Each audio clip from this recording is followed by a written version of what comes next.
Il est essentiel de bien saisir ce qu'est l'action de l'Esprit pour pouvoir comprendre aussi quelle est sa place dans l'œuvre divine de la rédemption. Chacune des trois personnes de la Sainte Trinité prend part d'une manière spéciale à l'œuvre de la rédemption. Le Père, le Dieu invisible et l'auteur premier de tout. Le Fils, Dieu révélé, manifesté en chair et rapproché de l'homme, et la forme de Dieu, Philippiens 2,6. L'Esprit de Dieu est la puissance divine qui se communique à l'homme, qui vient demeurer en lui et lui assimiler ce que le Père et le Fils ont en réserve pour lui.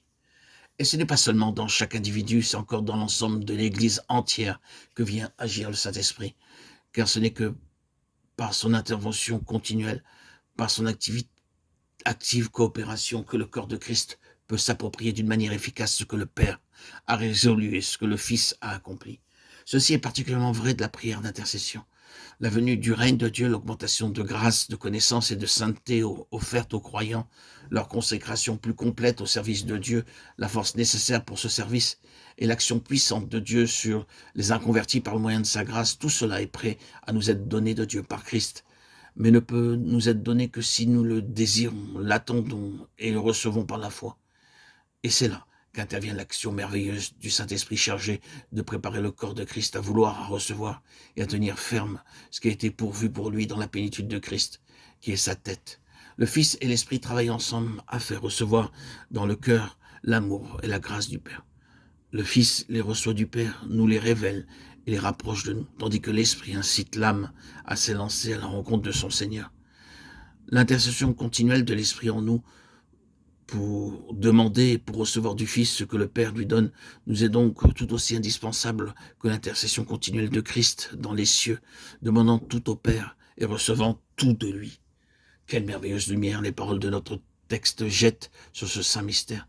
Dans la vie de foi et de prière, l'action de l'Esprit vient éclairer la parole de Dieu et nous la faire comprendre. Notre foi, c'est alors exprimer ce dont elle a besoin et le demander. Mais l'action de l'Esprit s'étend plus loin encore, au-delà des pensées et des sentiments. Il touche les cordes secrètes de la vie et de l'existence que Dieu seul peut connaître et pénétrer. C'est alors que se manifeste une véritable soif de trouver Dieu lui-même, le Dieu vivant, de connaître ainsi l'amour qui surpasse toute connaissance et d'être rempli de toute la plénitude de Dieu. Éphésiens 3,19. C'est alors qu'on apprend à compter sur celui qui peut faire infiniment plus que tout ce que nous demandons et que nous pensons, qui révèle ces choses qui n'étaient point venues dans l'esprit de l'homme. Éphésiens 3,20, 1 Corinthiens 2,9. Quand ces aspirations-là s'emparent de nous, nos prières demandent réellement des choses inexprimables.